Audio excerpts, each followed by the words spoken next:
Bạn gái qua đời vì tai nạn. Để cứu lấy bạn gái đã mất, chàng trai phát minh ra cỗ máy thời gian, du hành về quá khứ để thay đổi lịch sử. Chàng trai tên là Alex, anh là một nhà khoa học thế kỷ 19, nghiên cứu lý thuyết về du hành thời gian trong mắt người khác. Những lý thuyết này rất kỳ quặc, không thực tế, nhưng Alex chưa bao giờ quan tâm đến ánh mắt người khác, chỉ tập trung vào nghiên cứu của mình và rất ngọt ngào trong tình yêu. Anh có một người bạn gái tên Ái Ma. Tối hôm đó anh hẹn hò với bạn gái, anh đã chuẩn bị nhẫn để cầu hôn Ái Ma. Hai người đi dạo trong công viên, Alex đeo nhẫn cho bạn gái và cô ấy đã đồng ý lời cầu hôn. Đúng lúc hai người đang ngọt ngào, một người đàn ông xuất hiện từ bụi cây. Hắn có vẻ ngoài đường hoàng, nhưng không ngờ lại là tên cướp, cầm súng trắng trợn cướp tiền. Hai người không hề đề phòng, để tự bảo vệ đành phải đưa tiền. Tên cướp nhìn thấy chiếc nhẫn trên tay Ái Ma không chịu đưa, vì đó là nhẫn cầu hôn Alex tặng. Trong lúc ba người giằng co, tên cướp đã bóp cò trúng ngực Ái Ma đã qua đời. Alex đau buồn tột cùng, nhiều tháng liền không ra khỏi nhà, giam mình trong phòng. Bạn anh đến thăm, khuyên anh vượt qua nỗi đau để bắt đầu lại. Alex vẫn không thể chấp nhận sự thật. Những ngày này anh luôn nghiên cứu máy thời gian, cuối cùng đã chế tạo thành công một cỗ máy thời gian. Anh ấy muốn quay về quá khứ để cứu em. Sau khi bạn bè rời đi, anh ấy cạo râu, ăn mặc chỉnh tề, cầm theo ảnh của bạn gái, ngồi lên máy, nhấn nút, bánh xe của máy quay với tốc độ cao. Ngay lập tức tia laser kết nối, thời gian không ngừng quay ngược lại. Anh ấy đã quay về ngày hẹn hò với bạn gái vẫn mặc chiếc váy đỏ, nhiệt tình chào đón anh. Khi gặp bạn gái, Alex không giấu nổi xúc động, hôn em. Anh ấy rút kinh nghiệm từ lần trước, không đến công viên nữa. Lần này đưa em đi dạo trong thành phố, anh ấy muốn thay đổi quá khứ để em được sống. Nhìn người qua lại trên đường, không còn lo lắng về kẻ xấu xuất hiện, dặn em đứng yên để anh đi mua hoa. Khi anh đang mua hoa thì tai nạn xảy ra, một cỗ xe ngựa đã đâm vào em lại một lần nữa qua đời. Alex hoang mang vô cùng, dù anh đã làm rất nhiều biện pháp phòng ngừa, tại sao vẫn không thể thay đổi quá khứ? Cho dù anh quay lại 1000 là cũng chỉ có thể bất lực nhìn em chết 1000 cái chết khác nhau. Anh lại một lần nữa ngồi lên cỗ máy thời gian, lần này anh định đến tương lai để tìm câu trả lời. Thời gian trôi qua nhanh chóng, thế giới bên ngoài cỗ máy đang không ngừng tiến hóa. Dây leo nhanh chóng phủ kín rèm cửa, cửa sổ biến thành cửa rồi thành cửa sắt, xuất hiện tủ kính ở phía đối diện đường. Người mẫu trong tủ kính thay đổi nhanh chóng về trang phục và tư thế. Trong nhà bắt đầu trưng bày xe hơi lần lượt thay đổi, trở nên khí động học hơn. Trong lúc Alex kinh ngạc trước những thay đổi này, vô ý làm rơi tấm ảnh của em. Tấm ảnh rơi ra ngoài cỗ máy thời gian, lập tức ngả vàng, người trong ảnh nhanh chóng già đi và hóa thành tro bụi. Alex vượt qua khoảng cách thời gian đến năm 2030. Ở đây mọi người có thể đi nghỉ trên mặt trăng. Trên màn hình tờ vờ đang phát tin tức về kỳ nghỉ trên mặt trăng. Anh đến thư viện đã được thay thế bằng hệ thống tra cứu, tương tác với người thật. Tất cả sách giấy đều được chuyển thành sản phẩm điện tử, rồi đưa vào trí tuệ nhân tạo. Vash là người quản lý thư viện.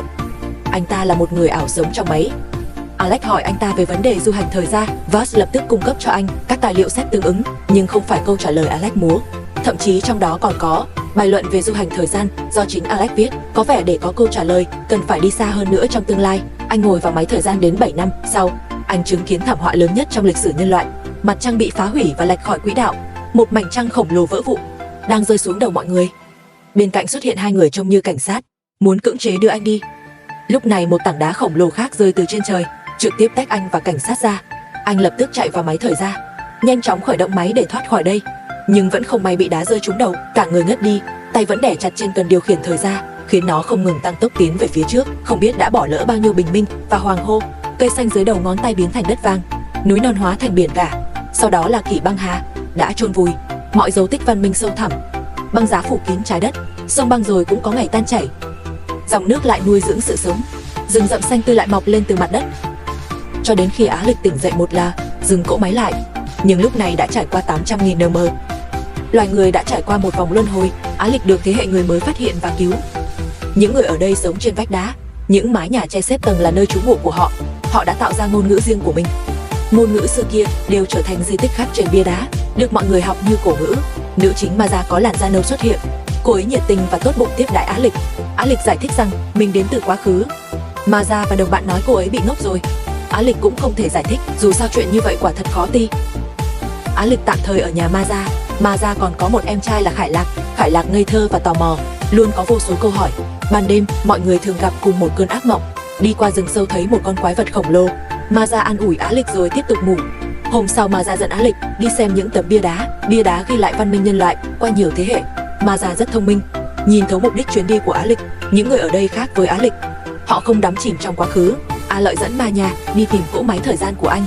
Sau khi kiểm tra máy, không phát hiện vấn đề gì, Ma Nha yêu cầu A Lợi, nếu anh muốn đi, nhất định phải dẫn Khải Lạc đi cùng. A Lợi vừa định hỏi lý do thì phía trước truyền đến tiếng hét của mọi người.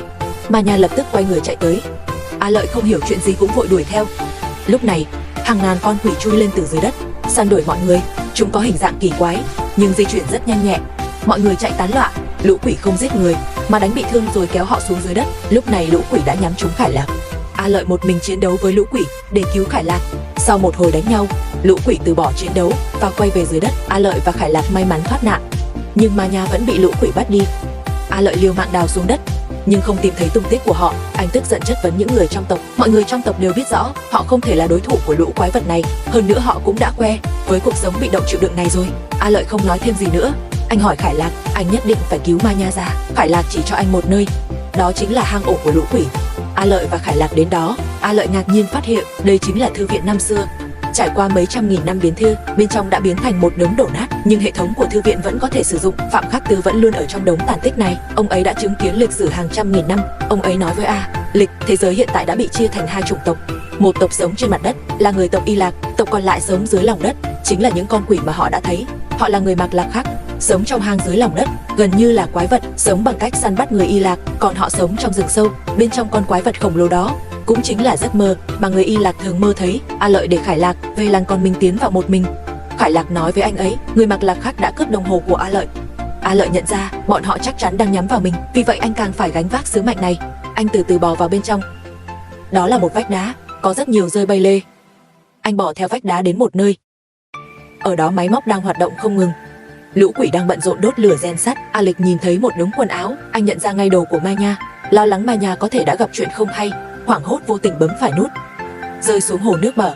Ở đó có cả đống xương trắng của con người. A Lợi sợ hãi liên tục lùi lại. Một con quỷ tấn công từ phía sau và bắt được anh, nhốt anh vào một nơi. Ở đó anh thấy Ma Nha bị nhốt trong lồng. Ma Nha không có phản ứng gì mấy, chỉ nhìn chằm chằm về phía trước với ánh mắt hoảng sợ theo hướng nhìn của anh ta. Lịch nhìn sang, đối diện ngồi một người toàn thân trắng bệch. Hắn chính là thủ lĩnh của người Mạc Lạc, vẫn luôn chờ đợi Lịch đến. Người mặt trắng nói với Lịch, sau vụ nổ lớn trên mặt trăng năm đó, trái đất không còn thích hợp cho sinh vật cư trú nữa. Một số người đã trốn xuống dưới lòng đất. Sau thời gian dài sống trong bóng tối, họ không thể sống trên mặt đất được nữa. Vì vậy họ chia loài người thành các tầng lớp, và những con quỷ kia chính là kẻ săn mồi. Dưới sự kiểm soát của hắn tập trung phát triển trí tuệ não bộ, kiểm soát suy nghĩ của họ. Còn người tộc Y Lạc chính là thức ăn của họ, để đảm bảo nguồn thức ăn liên tục. Mỗi lần săn bắt đều để lại một phò, dùng để sinh sôi nảy nở. Lịch nghe xong rất sốc, không đồng tình với trật tự ở đây. Người mặt trắng có trí tuệ cao siêu, đã sớm biết trước về chuyến du hành thời gian của Lịch, cũng có thể đọc được suy nghĩ của Lịch. Dù có chế tạo ra được cỗ máy thời gian, cũng không thể thay đổi sự thật rằng người yêu đã chết. Đây là luân hồi cũng là định mệnh. Lịch cuối cùng đã biết được câu trả lời mà anh tìm kiếm. Lúc này cỗ máy thời gian cũng xuất hiện ở đây. Người mặt trắng thả Lịch đi, Lịch lại ngồi lên cỗ máy thời gian. Trong lòng anh cũng đang có sự đấu tranh. Khi người mặt trắng trả đồng hồ cho Lịch liền kéo người mặt trắng vào trong máy, rồi lập tức khởi động máy. Hai người đánh nhau quyết liệt trong máy. Lịch biết rõ, nếu mình rời đi, thế giới này vẫn sẽ bị Bạch Diện Nhân thống trị. Đã không thể thay đổi quá khứ, sao không ở lại để thay đổi tương lai? Về thể lực, Lịch không thể địch lại Bạch Diện Nhân. Bạch Diện Nhân túm lấy cổ Lịch đập vỡ ống hơi của máy. Bạch Diện Nhân bị hơi nước phun ngã khỏi máy. Do sự xuyên không thời gian, hắn dần biến thành bộ xương trắng, biến mất khỏi thế gian này. Lịch lái máy thời gian quay trở lại. Anh cứu Ma Nha ra khỏi lồng. Để tiêu diệt hoàn toàn lũ quỷ này, Lịch quyết định dùng máy thời gian để tạo vụ nổ. Anh dẫn Ma Nha chạy ra khỏi hang. Máy thời gian vẫn đang hoạt động liên tục. Mất đi sự kiểm soát của Bạch Diện Nhân, lũ quỷ cũng mất kiểm soát, ùa ra từ trong hang, liên tục đuổi theo Lịch và Ma Nha. Ngay khi chúng sắp đuổi kịp, máy thời gian phát nổ tạo ra luồng sáng khổng lồ. Nơi nào ánh sáng đi qua, lũ quỷ đều biến thành xương trắng. Cả thế giới không có người Mạc Lạc nữa, nhưng máy thời gian cũng bị phá hủy. Lịch không vì thế mà buồn. Anh đã tìm thấy hướng đi và hạnh phúc của đời mình, không còn bám víu vào quá khứ nữa. Trong quá trình ở bên Ma Nha, anh đã yêu cô ấy, kết duyên cùng Ma Nha, sống hạnh phúc mãi mãi ở nơi này. Còn bạn bè và người giúp việc của anh cũng nhớ về anh ở một không gian khác. Họ cũng hiểu rằng Lịch đã tìm được nơi có thể khiến anh hạnh phúc. Sau khi Lịch đi, người giúp việc không còn chủ nhân nữa. Bạn bè mời người giúp việc đến nhà, họ làm việc. Người giúp việc cũng có một nơi về tốt đẹp. Anh ấy tắt đèn phòng của chủ nhà. Bộ phim kết thúc trong bình yên. Bộ phim này có trí tưởng tượng rất hoành tráng. Nó không chỉ là một bộ phim khoa học viễn tưởng, mà còn là một bộ phim đầy triết lý. Như trong phim đã nói, chúng ta đều có cỗ máy thời gian riêng. Ký ức đưa ta về quá khứ, và ước mơ đưa ta đến tương lai. Thay vì thay đổi quá khứ, hãy thay đổi tương lai.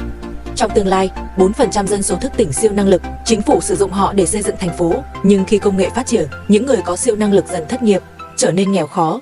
Đồng thời, một loại ma túy mới tên Psi lan tràn khắp thế giới. Nó gây nghiện nặng nhưng không có tác dụng phụ. Thành phần chính là dịch tủy sống của người có siêu năng lực. Để đấu tranh chống ma túy và ngăn người có siêu năng lực cấu kết với bọn buôn ma túy, chính phủ điều động nhiều máy bay không người lái giám sát họ. Nam chính A Vĩ cũng là người có siêu năng lực. Mẹ anh mắc bệnh nan y, gia đình sống trong cảnh nghèo túng. Hôm nay A Vĩ đi làm ở công trường, đồng nghiệp của anh đều là người có siêu năng lực, có người sức mạnh vô địch, có người hàn điện bằng tay không, còn A Vĩ có thể điều khiển điện. Bỗng cảnh sát đặt đế, hóa ra người có siêu năng lực phải có giấy phép mới được làm việc. A Vĩ và những người khác đang làm chui không giấy phép. Qua nhận diện khuôn mặt của máy bay không người lái, một đồng nghiệp hóa ra là tội phạm bị truy nã. Cảnh sát lập tức bắt giữ anh ta. Đồng nghiệp chống cự quyết liệt và tấn công cảnh sát, cuối cùng bị cảnh sát robot từ máy bay không người lái bị bắn chết. Sau khi kết thúc ca làm, A Vĩ đến siêu thị đón mẹ về nhà. Mẹ vô ý làm vỡ hàng hóa và bị quản lý mắng và còn mất việc. A Vĩ tức giận bất bình. Ngày hôm sau, A Vĩ và những người khác ngồi bên đường chờ việc. Lúc này có một chiếc xe đế, họ vội vàng chạy đến xin việc. Ai ngờ đó là bọn côn đồ trêu đùa họ. A Vĩ thất vọng quay về. Một lúc sau, trùm của băng nhóm bất hợp pháp địa phương đến tuyển người. Mọi người không dám manh động. Vì tia, A Vĩ quyết định cắn răng nhận việc. Tối đó A Vĩ và băng nhóm ngồi xe van đến cửa kho. Theo lệnh của tên trùm, anh ta phóng điện 100.000 von để vô hiệu hóa lưới điện. Sau khi vào kho, từng bình hy cho lỏng được chuyển lên xe. Bảo vệ phát hiện hành tung khả nghi của họ, tiến lên hỏi danh tính. Tên trùm bảo đàn em cướp bộ đàm của bảo vệ, rồi nhốt bảo vệ vào thùng rác. Sau đó lập tức lái xe bỏ chạy. Cảnh sát biết chuyện liền đuổi theo họ. Vô số drone bay trên đầu họ để do thám. Tên trùm dày dặn kinh nghiệm, chỉ đạo mọi người thay đổi màu xe, thành công thoát khỏi sự truy đuổi. Cả nhóm quay về xào huyệt của băng đảng. Nơi đây có thuốc lá, rượu và ma túy. Boss của tổ chức cấp trên đang đàm phán với công ty tín thác. Đại diện công ty tín thác cảnh cáo boss, nếu không trả tiền kịp thời thì khó giữ được mạng. Ông chủ có vẻ bất lực. Sau khi người của công ty tín thác rời đi, đại ca đến báo cáo tình hình với ông ta. A Vĩ mới biết Diệp Thái Thanh bị đánh cắp tối nay là một trong những nguyên liệu của thuốc lắc. Ông chủ rất ngưỡng mộ năng lực của A Vĩ, không nhịn được phải khen ngợi. Ở đây A Vĩ gặp cô gái xinh đẹp Tiểu Thanh. Hai người trò chuyện vui vẻ dưới ánh đèn mờ. Đột nhiên vệ sĩ của ông chủ gọi Tiểu Thanh, bảo cô ấy nhanh chóng đi chăm sóc ông chủ. A Vĩ nghi ngờ về thân phận của cô ấy. Bên này ông chủ đang bàn kế sách với đại ca. Hàng của họ bị cảnh sát tịch thu mấy ngày trước, cần gấp một khoản tiền trả cho công ty tín thác, phải đi cướp ngân hàng. Đêm khuya đại ca lái xe đưa A Vĩ về. Khi chia tay anh ta đưa cho A Vĩ một xấp đô la và mời A Vĩ tham gia một phi vụ lớn vài ngày sau, đảm bảo tiền chỉ có nhiều thêm không ít đi. Về đến nhà, A Vĩ đếm tiền từng tờ một. Anh ta đang suy nghĩ có nên từ bỏ lương tâm, đi theo đại ca không. Lúc này mẹ đẩy cửa bước vào. Bà nói với A Vĩ, hôm nay bà đã xin được việc lại từ giám đốc. A Vĩ rất tức giận, nhưng cũng đành chịu. Sáng hôm sau, cảnh sát đến nhà máy điều tra vụ tấn công đêm qua. Mặt khác, A Vĩ gặp đại ca và nhóm của anh ta tại nhà hàng. 3 ngày sau sẽ đi cướp ngân hàng, thù lao 25.000 đô la. A Vĩ đã động lòng một cách đáng xấu hổ.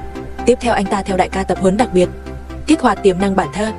Lần đầu tiên anh ta cướp xe điện đã thành công hạ thấp tiêu chuẩn đạo đức trong lòng. Họ lái xe đến nhà kho bỏ hoang. Dưới sự chỉ dạy của ông trùm, A Vĩ cuối cùng đã nhận ra sức mạnh của mình. Hóa ra cậu ta là người điện cấp 5, năng lực vô cùng mạnh mẽ. Trên đường đi, ông trùm không ngừng truyền đạt kinh nghiệm sống cho A Vĩ.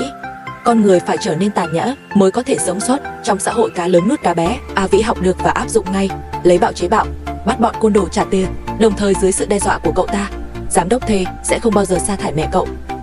Đêm khuya trở về nhà, cậu nói dối đã được một công ty tuyển dụng. Mẹ vui mừng đến rơi nước mắt ôm lấy cậu. A Vĩ không ngờ rằng cảnh sát đã âm thầm theo dõi cậu. Cảnh sát phát ngồi trong xe cùng đồng nghiệp, quan sát động tĩnh của A Vĩ. Ngày hôm sau, ông trùm dẫn A Vĩ đến ngân hàng, nắm rõ đường đi nước bước trước, xác định vị trí camera và két sắt. Mọi thứ đã chuẩn bị xong. Một đêm nọ, A Vĩ theo ông trùm, cả nhóm đeo mặt nạ bắt đầu cướp ngân hàng. Cậu ta phụ trách phá hủy hệ thống báo động bằng điện, những người khác lo xử lý bảo vệ. Đội ngũ phối hợp ăn ý, hành động diễn ra rất suôn sẻ. Nhưng két sắt trống không. Họ vội vàng tra hỏi nhân viên. Lúc này mới biết 500.000 đô la bên trong đã được chuyển đi từ lâu, công cốc một trận. Ông trùm cố nén giận dẫn mọi người rời khỏi đây.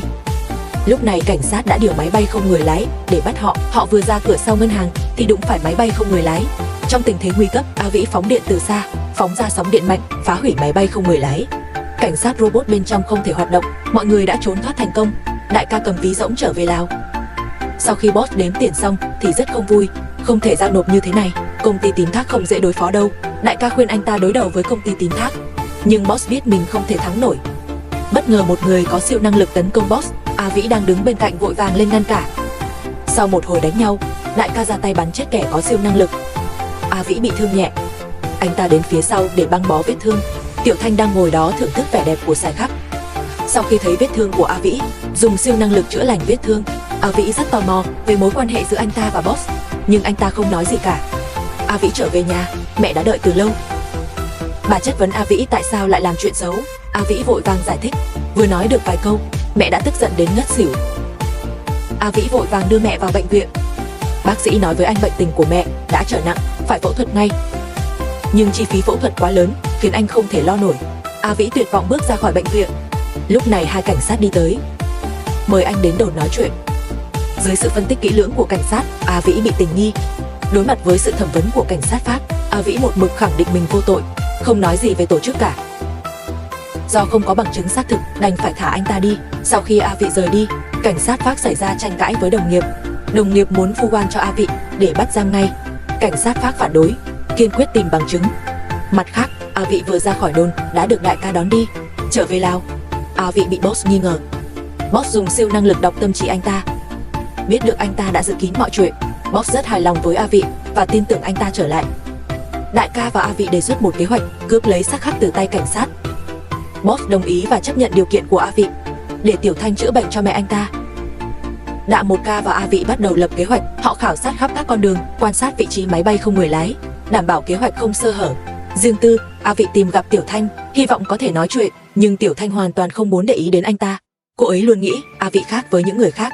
Vài ngày sau, cảnh sát áp giải xác khắc đến nhà máy để tiêu hủy. Máy bay không người lái bảo vệ toàn diện. Một nhóm người mai phục trên đường đi. Mọi thứ đã sẵn sàng. Đại ca lái xe chặn đường xe cảnh sát. A Vĩ ẩn nấp ở bờ, dùng siêu năng lực phá hủy robot cảnh sát. Mọi người phối hợp ăn ý, thành công đoạt được xác khắc. Ai ngờ người của boss đột nhiên phản bội, tấn công đồng bọn của lão đại và cướp đi Tiểu Thanh. Lão đại đành phải dẫn những thuộc hạ còn sống sót chạy trốn. Họ chạy đến một nhà máy bỏ hoang, tất cả đồng bọn của lão đại đều hy sinh. A Vĩ vô cùng tức giận, tất cả đều không còn gì. Một bên khác, boss nhìn Tiểu Thanh với vẻ đắc ý, không ai có thể cướp miếng mồi từ miệng há. Ngày hôm sau, A Vĩ đến bệnh viện thăm mẹ. Mẹ khuyên anh hãy buông tay, đừng đi vào con đường tăm tối, nhưng anh vẫn muốn thử một lần nữa. Lúc này cảnh sát Pháp đang chơi với con gái. Con gái anh cũng là một người có siêu năng lực, nên anh cảm thông với hoàn cảnh của A Vĩ. Một chàng trai da đen đột nhiên đi đến, đưa cho anh một mảnh giấy. Chàng trai là bạn thân của A Vĩ. Cảnh sát Pháp cẩn thận nhận lấy mảnh giấy, theo thời gian và địa điểm trên đó để gặp A Vĩ. Giờ anh ấy đã biết quay đầu, quyết định hợp tác với cảnh sát Pháp. A Vĩ tiết lộ địa điểm của tổ chức cho anh. Ngày hôm sau, theo thông tin từ A Vĩ, cảnh sát bắt đầu triển khai mọi thứ để bắt giữ nhóm của boss. Hành động diễn ra rất thuận lợi. Boss không còn sức phản kháng. Hắn vội vàng dẫn Tiểu Thanh chạy trốn. Giữa đường, A Vĩ và lão đại chặn đường. Dưới sự tấn công phối hợp của họ, boss và thuộc hạ của hắn đã chết thảm tại đây. A Vĩ bảo Tiểu Thanh chữa trị cho mẹ mình, nhưng cậu ta tỏ vẻ khó xử vì siêu năng lực của cậu không phải là chữa bệnh mà là chuyển thương tích sang bản thân mình. A Vĩ có phần tuyệt vọng, vẫn quyết định dùng súng uy hiếp cậu ta đi chữa bệnh cho mẹ. Hai người đến bệnh viện, Tiểu Thanh kích hoạt siêu năng lực. Nhìn khuôn mặt Tiểu Thanh dần trở nên dữ tợn, A Vĩ đã thức tỉnh lương tâm, dừng lại hành động và thả anh ta đi. Cuối cùng A Vĩ nắm tay mẹ. Mẹ con họ đã gặp nhau lần cuối. Một thời gian sau, người dân xuống đường biểu tình, buộc chính phủ ban hành điều luật cấm sử dụng siêu năng lực. Các phương tiện truyền thông đưa tin rầm rộ. Cảnh sát Pháp nhờ A Vĩ tiết lộ mà phá án thành công, được thăng chức. Lão đại thôn tính thế lực của boss trở thành trùm xã hội đen và hợp tác với công ty tín thác. A Vĩ đến trước mộ mẹ để từ biệt lần cuối, anh ta sẽ đi đầu thú. Toàn bộ phim này được xem là một tác phẩm thành công từ gọi vốn cộng đồng. Ban đầu phim chỉ là một đoạn video, nhờ 2 triệu đô la từ gọi vốn cộng đồng đã thành công sản xuất và phát hành. Thế giới quan trong phim khá phù hợp với thực tế. Nhân vật chính có năng lực đặc biệt, nhưng thiết kế nhân vật không theo lối mòn, rất nổi bật. Người có siêu năng lực trở thành công nhân khổ sở và dưới áp lực của xã hội, bị buộc phải trở thành kẻ cướp. Rất đột phá. Đồng thời, phim cũng phản ánh vấn đề thực tế hiện nay. Sự phát triển công nghệ tất yếu, kèm theo làn sóng thất nghiệp, làm sao cân bằng giữa phát triển công nghệ và mức sống của người ra, trở thành vấn đề thực tế không thể tránh khỏi, đáng mong đợi phần 2. Chương trình đến đây kết thúc, hẹn gặp lại. Trên chiến trường nước ngoài, thiết bị quay phim quân sự thường xuyên bắt được hình ảnh ma quái, Nó có thể xuyên tường xuyên đất, di chuyển với tốc độ cực nhanh, lơ lửng như khói. Mắt thường không thể nhìn thấy, chỉ trong tích tắc xuyên qua cơ thể là có thể giết chết người. Trong thành phố, binh lính hai bên và dân thường đều bị sát hại không phân biệt, thi thể nạn nhân thật kinh khủng, da như bị lửa thiêu đốt, nhưng nội tạng lại đông cứng thành băng, cả thành phố hoang mang lo sợ. Nhân vật chính Bria nhận được lệnh từ căn cứ không quân Mỹ, được điều động khẩn cấp đến chiến trường để hỗ trợ điều tra. Reagan là một nhà khoa học, anh nghiên cứu ra công nghệ biến đổi nhiệt độ đột ngột, có sức sát thương cực mạnh, nhưng anh không muốn ứng dụng nó vào chiến tranh, gây tổn thương lớn cho nhân loại. Reagan đến căn cứ, ký kết thỏa thuận bí mật, đảm bảo không tiết lộ bất kỳ bí mật quân sự nào. Nhiệm vụ bí mật này các nước khác không hề hay biết, trong quân đội ai cũng hoang mang, mọi người đều ngầm hiểu. Họ cho rằng có thể đối phương đã nghiên cứu ra công nghệ tàng hình, mặc áo ngụy trang độc để tấn công. Ryan xem xét hình ảnh từ thiết bị quân sự, phủ định nhận định của họ. Bởi vì công nghệ tàng hình không thể gây ra tổn thương lớn như vậy cho cơ thể người. Lúc này, anh cũng không hiểu được những sinh vật bí ẩn này. Dân trong thành đồn đại, chiến tranh đã đánh thức những oan hồn trong truyền thuyết. Ryan tất nhiên không tin vào truyền thuyết này. Anh mang theo thiết bị công nghệ cao, muốn ghi lại hình ảnh rõ ràng của những oan hồn.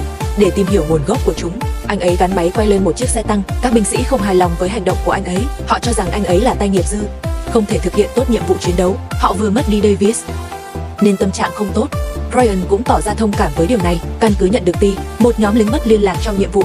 Ryan đi cùng đội cứu hộ đến hiện trường. Họ đến chiến trường. Lúc này thành phố đã trở nên hoang tà, đổ nát. Họ cầm vũ khí đi vào một tòa nhà. Trong quá trình khám xét tòa nhà phát hiện toàn bộ nhóm mất liên lạc đã hy sinh, ngoại trừ một binh sĩ tên Ong. Anh ta trốn trong bồn tắm xứ nên thoát nạn. Anh ta vô cùng hoảng sợ về những gì đã xảy ra. Anh ta tận mắt chứng kiến hồn ma giết từng người đồng đội của mình. Đội cứu hộ lên tầng thượng kiểm tra tình hình. Ở đây chỉ có những thi thể bị tấn công. Lúc này hồn ma xuất hiện, các thành viên đội cứu hộ bất ngờ ngã xuống tử vong. Toàn thân họ bị nhuốm ánh sáng xanh, nó có thể xuyên qua tường và bất chấp đạn bá. Nơi nó đi qua không ai sống sót. Trong chớp mắt đội cứu hộ tan rã. Những người còn sống đưa ôm theo dây thừng từ trên cao rút lui. Hồn ma cũng đuổi theo, tốc độ dịch chuyển của nó cực nhanh, lập tức xuất hiện ở tầng dưới. Reagan cầm máy quay và nhìn thấy nó có hình dáng con người, dường như có ý thức của con người, nhìn chằm chằm vào anh ta. Ngay lúc đó một binh sĩ xông ra, anh ta cầm đạn pháo bắn về phía hồn ma, gây ra vụ nổ lớn. Sau khi mọi thứ lắng xuống, họ phát hiện U Minh không hề bị thương. Hắn xuyên qua người lính và giết chết họ. Ryan không kịp đau buồn vội vàng chạy trốn. Các thành viên còn lại trốn vào xe tăng để rút lui khỏi chiến trường. Ryan tiếp tục hỏi Kem, hy vọng có thể lấy được thêm thông tin từ anh ta. Không ngờ lúc này họ lại lọt vào bãi mì. Xe tăng bị lật do mình phát nổ. Kem mới không may thiệt mạng trong tai nạn này. Để tránh sự tấn công của U Minh, những người còn lại buộc phải đi bộ, tìm nơi ẩn náu. Ryan mang theo máy quay, cùng đồng đội vào một nhà máy cũ. Giờ thiết bị liên lạc bị hỏng, họ không thể liên lạc với căn cứ. Mọi người bị nỗi sợ hãi bao vây, không biết phải làm sao. U Minh như thần chết, không thể giết chết được. Thượng tá đảm nhận trách nhiệm lãnh đạo, xoa dịu tâm trạng mọi người, phân tích tình thế hiện tại. Giờ không chỉ có quân phiến loạn, họ còn phải đối mặt với sự tấn công của U Minh. Kính bảo hộ của quân đội bị hỏng trong va chạm. Reagan đặt máy quay ở điểm cao để quan sát tình hình bên ngoài. Họ phát hiện bên ngoài có một đám U Minh đang lảng vảng. Lúc này nhà máy được bao quanh bởi một vòng mảnh sắt. U Minh không thể vượt qua dây sắt, mọi người mới có thể thở phào trong đó. Vòng mảnh sắt này là do con người đặt. Điều này cho thấy trong nhà máy còn có người khác. Họ sắp xếp lại trang bị và lên tầng trên kiểm tra, phát hiện một cặp anh em còn nhỏ tuổi. Họ cũng bị U Minh tấn công, trốn vào một nhà máy bỏ hoang. Do họ là người Romania nên không thể giao tiếp. Emily đóng vai trò phiên dịch. Theo lời họ kể, rào chắn được cha họ thiết lập trước khi bị sát hại. Cha họ cũng chết trong cuộc tấn công. Theo chân chị gái, Bria lấy được tấm bản đồ từ người cha để lại, trên đó đánh dấu vị trí của bọn U Minh, nơi chúng bắt đầu giết người đầu tiên. Đó là một nhà máy điện hạt nhân. Lúc này thiết bị liên lạc cũng bắt được tín hiệu. Sau khi liên lạc được với căn cứ, họ định đi về phía quảng trường. Ở đó sẽ có người từ căn cứ đến cứu, nhưng bên ngoài U Minh đang ở khắp nơi. Mọi người gặp khó khăn. Ryan phát hiện nhà máy có nhiều mạt sắt, có thể dùng mạt sắt làm vũ khí chống lại U Minh. Mọi người bắt đầu hành động. Ryan cải tạo máy quay thành đèn rọi. Như vậy, họ có thể nhìn thấy U Minh bằng mắt thường, có thể cải thiện đáng kể tình hình của họ. Sáng hôm sau, bên ngoài đột nhiên có động tĩnh. Họ phát hiện U Minh tìm thấy khe hở trong rào tre, vòng qua mạt sắt, về phía họ với số lượng kinh người. Mọi người hoảng loạn lập tức rút lui. Một đội do thiếu tá dẫn đầu. Ryan cầm đèn rọi. Emily dẫn hai anh em chạy trốn. U Minh phát hiện ra dấu vết của họ, đuổi theo phía sau. Họ dùng vũ khí đã cải tiến để bá, quả nhiên có tác dụng. U Minh bị chậm bước nhưng vẫn không thể giết chết chúng. Trong tình thế bị vây, họ chỉ có thể chạy về phía quảng trường. Sau khi đến quảng trường, mọi người trốn vào một chiếc xe buýt bỏ hoang. Lúc này đèn pha của Brian bị hỏng. Điều này có nghĩa là họ sẽ không thể nhìn thấy bóng ma. Tình hình lập tức rơi vào khủng hoảng. May mắn thay, căn cứ đã điều xe tăng đến chi viện. Xe tăng cũng được trang bị đèn pha cỡ lớn. Lúc này vô số bóng ma đã bao vây quảng trường. Xe tăng nã đạn về phía chúng. Brian và những người khác trốn sau bức tượng, vũ khí cơ giới và các loại khác hoàn toàn không thể chống đỡ được cuộc tấn công của bóng ma. Các binh sĩ bị tiêu diệt trong chớp mắt. Chúng còn tấn công cả xe tăng. Brian phát hiện ra lớp giáp gốm của xe tăng có thể ngăn bóng ma xuyên qua. Xe tăng và đèn pha cũng bị phá hủy. Binh sĩ như những con ruồi không đầu bị bóng ma vô hình tấn công. Lúc này em trai đi nhặt sợi dây chuyền chị gái đưa, lộ diện trong tầm nhìn rộng, lập tức bị bóng ma tấn công. Chị gái đau đớn tột cùng, tận mắt chứng kiến em trai chết. Lúc này bóng ma nhanh chóng tập hợp lại. Vào thời khắc ngàn cân treo sợi tóc, trực thăng tiếp viện đã đến. Mọi người đỡ nhau lên trực thăng. Ulan nhặt sợi dây chuyền của em trai, đập vỡ sợi xích sắt máu trên người. Theo luồng gió lớn từ trực thăng, máu sắt bắn tung lê, ngăn cản bước tiến của bóng ma. Mọi người mới thoát được. Tin xấu truyền đến trên trực thăng, căn cứ đã bị bóng ma tấn công chiếm đóng. Họ đành phải đi đến nơi trú ở. Nhìn xuống, cả thành phố đã tràn ngập bóng ma. Trên mặt đất không thấy một người sống nào. Nói rằng trong nơi trú ẩn có rất nhiều tường. Những người tị nạn có đầy đủ vật tư và lương thực. Chị gái bị thương ở vai do gánh nặng. Brian đưa cô ấy lên giường y tế để điều trị. Qua lời kể của cậu bé, cha cậu làm nghề sản xuất đồ gốm sứ. U Minh xuất phát từ nhà máy điện địa phương. Brian trầm ngâm suy nghĩ. Anh nhớ lại lúc đó Khâu Mục Tư trốn trong bồn tắm gốm sứ mới thoát được. Liệu có mối liên hệ nào không? Chỉ huy căn cứ cũng đến nơi trú ở. Ông ấy trông rất bùa.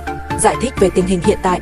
Lúc này quân đội 200 người chỉ còn hơn 10 người. Trực thăng không đủ nhiên liệu để bay ra khỏi vùng thảm họa. Liên lạc với bên ngoài hoàn toàn bị cắt đứt. U Minh có thể phá hủy nơi trú ẩn bất cứ lúc nào. Những người sống sót đang trong tình thế tuyệt vọng. Việc cấp bách là phải lập kế hoạch mới. Nhưng họ vẫn chưa biết cách tiêu diệt U Minh. Mọi hành động trước mắt đều vô ích. Brian suy nghĩ rất lâu sau khi nghe lời chị gái. Với bản năng nhạy bén của một nhà khoa học, cuối cùng anh đã hiểu U Minh là gì. Nó không phải ma, cũng không phải ảo giác. Sợi gốm sứ và mạt sắt chứng tỏ thứ này không phải tự nhiên mà do con người tạo ra. Nó là một trạng thái vật chất đông đặc, có đặc tính vật chất bất thường, có thể xuyên qua tường, nhiệt độ rất thấp đến mức chạm vào là chết. Sau khi hiểu được đặc tính của nó, có thể chế tạo vũ khí để đối phó. Súng phóng điện plasma có thể phá vỡ trạng thái đông đặc. Vì trong nơi trú ẩn không có loại vũ khí này, họ phải tự chế tạo. Mọi người lại một lần nữa huy động để các bộ phận vũ khí được chuyển đến nơi trú ở. Dưới sự chỉ huy của Brian để cải tiến, chế tạo vũ khí và áo giáp chống lại hư minh và những con chó máy kiểu mới. Tuy nhiên, thiết bị mới chế tạo chưa được thử nghiệm, hiệu quả hay không còn phụ thuộc vào may mắn. Nhà máy điện hạt nhân cách đây chưa đầy 10 km. Bên trong là nguồn gốc của hư minh. Để tìm hiểu rõ mọi thứ bên trong, họ được chia thành hai đội, đánh lạc hướng. Chỉ huy ở bên ngoài đối đầu trực diện với hư minh, xông vào bên phải yểm trợ cho Brian xâm nhập vào bên trong nhà máy điện. Trong thực chiến, vũ khí đã thành công phá hủy hư minh do chó máy dẫn đầu phát động tấn công toàn diện. Mặt khác, Brian và nhóm của anh đã thành công xâm nhập vào nhà máy điện. Anh và Emily mở cánh cửa lớn bên trong, phát hiện nhà máy điện hạt nhân thực ra là một phòng thí nghiệm. Hư minh là vũ khí sinh hóa được phát triển bí mật, lấy cơ thể người làm mẫu để chế tạo thiết bị duy trì sự sống. Thịt và máu trong cơ thể người bị sóng quang, chỉ còn hệ thần kinh điều khiển hư minh. Vì vậy hư minh có ý thức độc lập, không rõ vì lý do gì. Thiết bị thí nghiệm gặp sự cố, hư minh mất kiểm soát và trốn thoát. Toàn bộ nhân viên đều thiệt mạng. Dây chuyền sản xuất tự động không người dừng lại. Ngày càng nhiều hư minh được sản xuất liên tục không ngừng. Chúng phá vỡ xiềng xích và trốn ra ngoài. Những người biến thành hư minh không sống được, cũng không chết được, cuối cùng rơi vào điên loạn, trút hết căm hận, tàn sát loài người không thương tiếc, đồng thời cũng chịu đựng nỗi đau không phải con người. Những hư minh bị phá hủy tụ tập lại một chỗ, hợp nhất thành một thể khổng lồ. Đội đặc nhiệm gặp phải thảm họa diệt vong. Brian và Emily cẩn thận nghiên cứu thiết bị khẩn cấp. Trong phòng thí nghiệm, những hồn ma sắp thoát khỏi sự kiềm chế. Brian lần lượt tháo các va, Emily đứng bên cạnh anh chống lại sự tấn công của hồn ma. Lúc này, bên ngoài, đội đặc nhiệm cũng sắp không thể chống đỡ nổi, có vẻ sắp thất bại hoàn toàn. Trong phòng thí nghiệm, hồn ma phá vỡ kính, Turner công Emily và Bria. Trong thời khắc nguy cấp này, Brian kéo cần điều khiển, thiết bị tắt khẩn cấp được kích hoạt. Vô số hồn ma trong khoảnh khắc hóa thành bọt, hoàn toàn tan biến.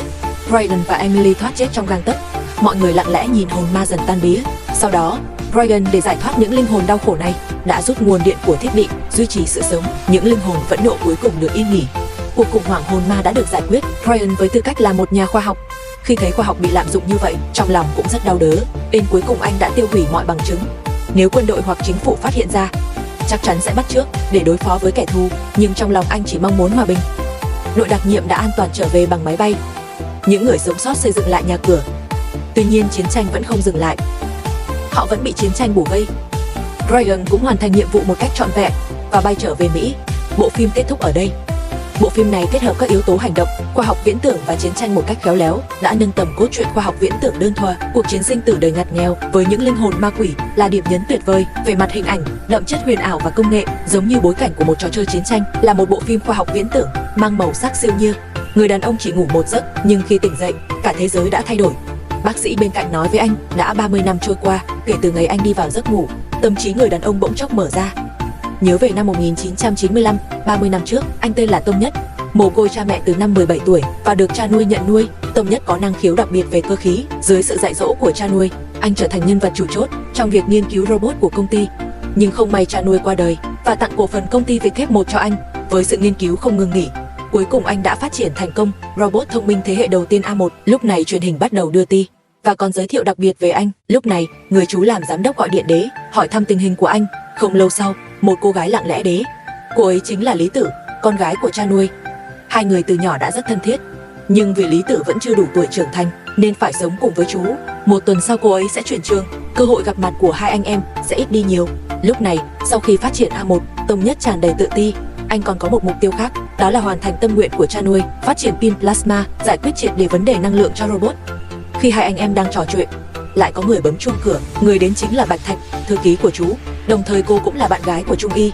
Khi chứng kiến cảnh này, Lý Tử chỉ có thể vội vàng rời đi. Lúc này Bạch Thạch lấy ra hợp đồng chuyển nhượng cổ phần và Trung Y đang bị tình yêu làm mờ mắt, không chút do dự ký tên mình, hoàn toàn không nhận ra mình đã bị lừa. Chẳng bao lâu sau, chú tìm Trung Y để nói chuyện. Bạch Thạch cũng có mặt. Chú lấy ra kế hoạch kinh doanh, chuẩn bị đưa A1 ra thị trường nhằm thu hút đầu tư, mở rộng lĩnh vực mới. Tuy nhiên Trung Y kiên quyết không đồng ý. Công nghệ robot hiện tại vẫn chưa hoàn thiện, ít nhất phải phát triển đến thế hệ thứ 3 mới có thể thành công ra thị trường. Nhưng chú đã quyết định, ông ta chuẩn bị gói gọn tài liệu nghiên cứu bán cho công ty khác, còn muốn cắt nguồn kinh phí nghiên cứu của Trung Y. Điều này đồng nghĩa với việc giao tâm huyết cho người khác. Trung Y tất nhiên không cam tâm. Không ngờ Bạch Thạch cũng ủng hộ chú, thì ra họ đã sớm cấu kết với nhau, giăng bẫy cho Trung Y. Ở thế yếu, dù Trung Y giữ được cổ phần, nhưng cũng bị cách trước mọi vị trí và thu hồi toàn bộ thiết bị trong phòng thí nghiệm. Anh vội vàng lái xe về phòng thí nghiệm, vừa kịp lúc xe tải công ty chạy qua. Quả nhiên, phòng thí nghiệm đã tan hoang, mọi thiết bị nghiên cứu đều bị mang đi. Nhìn tâm huyết của mình và cha nuôi, nửa đời người, Trung Y đau đớn gục xuống đất. Không lâu sau, Lý Tử đến thăm anh, chỉ thấy phòng thí nghiệm gần như đổ nát và Trung Y trong tình trạng tiêu tụy. Lúc này Trung Y mất hết tự ti, bị tình yêu phản bội, sự nghiệp tự hào bị phá hủy. Lý Tử ôm anh từ phía sau và bày tỏ tình cảm sâu sắc, nhưng Trung Y không thể chấp nhận, bởi vì trước đây anh luôn xem Lý Tử như em gái. Cuối cùng Lý Tử khóc và rời đi, nhưng để lại chiếc máy nghe nhạc mà anh yêu thích. Lúc này Tông Nghệ hoàn toàn tuyệt vọng. Anh nhìn thấy quảng cáo đông lạnh ngủ đông bên cạnh nên quyết định chọn cách trốn tránh. Anh đến công ty đông lạnh để nói rõ ý định. Nhân viên giới thiệu với anh, chỉ cần vượt qua kiểm tra là có thể ngủ đông ngay. Thời gian tối đa là 30 năm và Trung Y không do dự chọn 30 năm.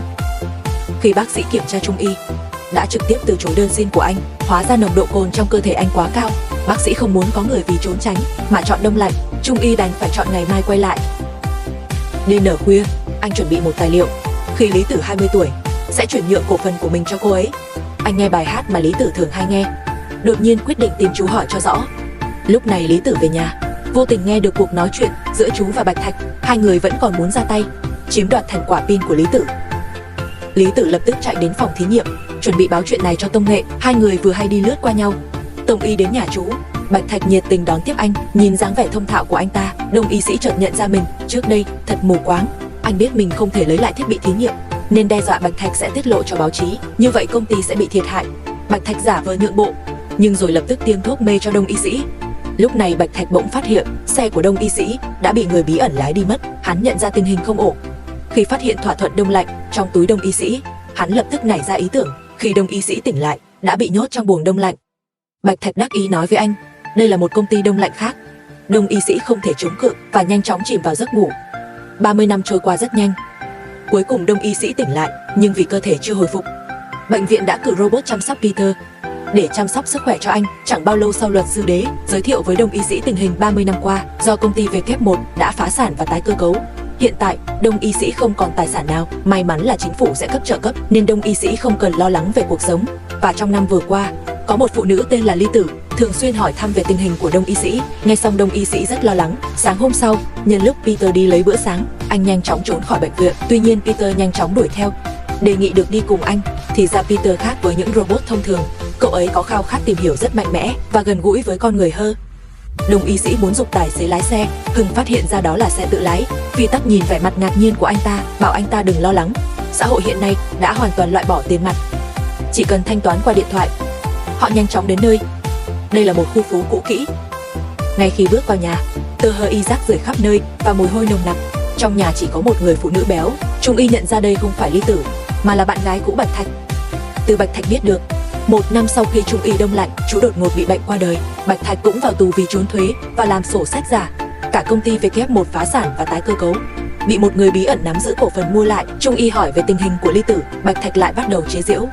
Thì ra vào tối ngày Trung Y đông lạnh, phòng thí nghiệm của anh đã xảy ra vụ nổ, Ly Tử cũng mất tích. Vì vậy cảnh sát cho rằng Ly Tử đã chết trong vụ nổ. Trung Y gần như suy sụp. Anh đến mộ của Ly Tử và khóc nức nở. Phi Tắc thấy vậy chỉ biết an ủi. Trung Y lại nhen nhóm hy vọng. Anh nhớ đến người bí ẩn mà Bạch Thạch đã nói và việc người đó nắm giữ cổ phần công ty, nên anh đến thư viện tra cứu, cố gắng tìm thông tin về cổ đông trước đây của công ty, nhưng thông tin trên mạng rất ít ỏi. Trung Y đành phải chuẩn bị đến công ty tra cứu vào ngày mai. Đến tối, anh biết được Phi Tắc tuy là robot, Hưng phải nghỉ ngơi 3 tiếng mỗi ngày và hầu như không cần bổ sung năng lượng. Trung Y lập tức nghĩ đến pin plasma, nên anh kéo Phi Tắc vào nhà vệ sinh, không nói hai lời đã bảo cậu ta cởi đồ, khiến người ngoài tưởng có kẻ biến thái. Trung Y nhìn thấy cấu trúc bên trong của Peter, quả nhiên, lõi năng lượng chính là pin plasma. Trung Y nghĩ rằng có người trong công ty đã hoàn thiện ý tưởng của mình mới tạo ra robot như Peter, nhưng Peter lại nói với anh, cậu ấy không phải sản phẩm của công ty W1 mà là của một công ty khác, tên là công ty Aladdin phát triển. Rốt cuộc chuyện gì đang xảy ra? Hôm sau Trung Y đến trụ sở công ty W1, chuẩn bị thăm giám đốc hiện tại. Khi anh đến văn phòng, giám đốc Vĩnh Thái lập tức phấn khích chạy tới, nói rằng Trung Y là thần tượng của ông và hai người đã gặp nhau 30 năm trước. Trung Y còn tặng ông một cuốn sách có chữ ký, nhưng điều kỳ lạ là Trung Y không có chút ấn tượng nào về việc này, nhưng chữ ký đúng là của anh. Vĩnh Thái tiếp tục nói, lúc đó Trung Y đến tìm giáo sư Viễn Cảnh, hai người mới tình cờ quen biết, nhưng Trung Y lại hoàn toàn không biết giáo sư Viễn Cảnh. Theo tài liệu video cho thấy, giáo sư Viễn Cảnh tự ý chiếm dụng công quỹ để phát triển cỗ máy thời gian của mình, kết quả lại bị tố cáo. Lúc này Trung Y càng thêm bối rối, phải chăng có người mạo danh mình? Rất nhanh Vĩnh Thái tìm thấy thông tin cổ đông trước đây, phát hiện vào ngày Trung Y đi vào trạng thái ngủ đông, anh đã chuyển nhượng cổ phần cho một người tên là Tá Đằng, và Tá Đằng này chính là giám đốc công ty La Thi. Peter lúc này cũng tìm được thông tin người sáng lập ra robot Pit đời đầu tiên, hóa ra chính là Trung Y, và đã chuyển nhượng bằng sáng chế cho Tá Đằng. Còn người tạo ra robot Pit đời thứ hai tên là Tá Đằng Lý Tử. Liệu đây có phải là sự trùng hợp không? Cuối cùng Trung Y cũng nhận ra điều bất thường, nguồn gốc của tất cả có lẽ nằm ở cỗ máy thời gian do giáo sư Viễn Cảnh phát minh. Vì vậy Trung Y và Pit lại lên đường đến nơi ở của giáo sư Viễn Cảnh. Vừa gặp mặt, giáo sư đã ôm chầm lấy Trung Y và nói rằng mình đã đợi cậu ấy rất lâu, mục đích là để đưa Trung Y về 30 năm trước và bảo cậu mang theo một ít vàng. Theo lời giáo sư giải thích, việc quay về quá khứ không tạo ra dòng thời gian mới mà sẽ khiến dòng thời gian xoay vòng. Trung Y quay về quá khứ đưa vàng cho giáo sư Viễn Cảnh để ông có đủ tiền nghiên cứu máy thời gian. Trung Y hiện tại mới có thể mang vàng về quá khứ, tạo thành một vòng khép kín hoàn hảo. Trung Y đã hiểu được sứ mệnh của mình, nhưng ngay trước khi máy thời gian khởi động, Pit đột nhiên nhảy tới, cả hai cùng quay về 30 năm trước. Trung Y lập tức ngất đi, hai người suýt bị một chiếc xe đâm phải. Khi Trung Y tỉnh lại, người xuất hiện bên cạnh lại là Tá Đằng. Pit đã kể hết mọi chuyện cho anh ta. Tá Đằng bán vàng và gửi vào thẻ, đồng thời chuẩn bị cơ sở nghiên cứu cho Trung Y để trong vòng 7 ngày hoàn thành nghiên cứu pin plasma và robot Pit.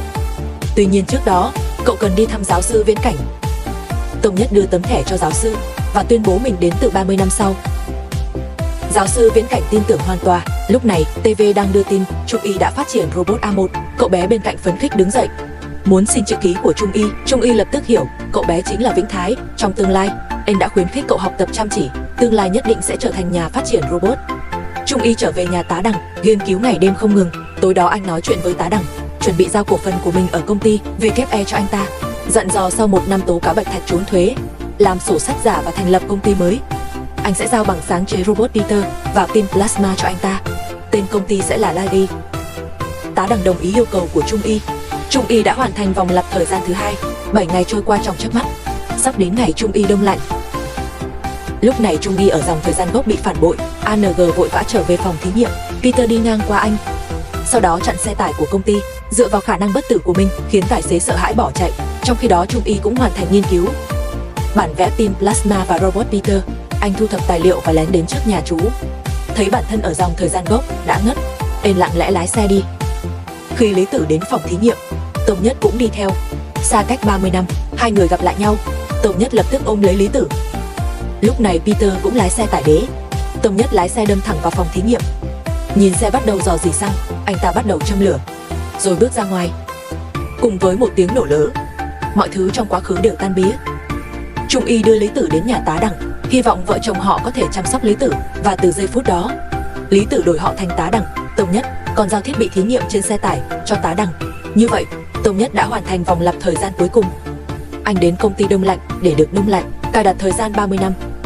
Khi anh tỉnh dậy, thấy Peter đang mỉm cười tiến đến và đưa cho anh một lá thư từ Tá Đằng. Hóa ra, Lý Tử đã học tập chăm chỉ, cuối cùng đã phát triển robot Peter thế hệ thứ hai. Sau khi hoàn thành tất cả, Lý Tử cũng đã chọn đông lạnh cách đây 20 năm. Tông Nhất thấy vậy, lập tức chạy ra khỏi phòng. Vừa lúc thấy Lý Tử tỉnh dậy từ trạng thái đông lạnh, hai người nắm tay nhau, ngàn lời muốn nói chỉ gói gọn trong một câu chào buổi sáng. Hai người nhìn nhau mỉm cười, tất cả đều không cần nói thành lời.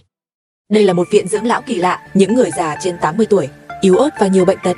Kể từ khi chuyển đến viện dưỡng lão này, không chỉ lấy lại được tuổi xuân và sức sống, mà còn khiến người bạn đời 60 tuổi mang thai và sinh con. Rốt cuộc ẩn chứa bí mật gì? Không lâu trước đây, Lily theo chồng là tỷ phú già yếu Richard chuyển đến một nơi tên là sinh sống tại viện dưỡng lão cao cấp của làng Vĩnh Sinh. Môi trường ở đây rất đẹp, cơ sở vật chất cũng rất đầy đủ. Mỗi gia đình được cấp một biệt thự sang trọng và có một quản gia phục vụ riêng. Nhà Lily có một quản gia da đen tên Arthur. Arthur rất tỉ mỉ chuẩn bị mọi thứ cho họ. Người phụ trách dẫn Lily đi tham quan làng Vĩnh Sinh. Nơi đây giống như một thành phố nhỏ, đầy đủ tiện nghi sinh hoạt và giải trí.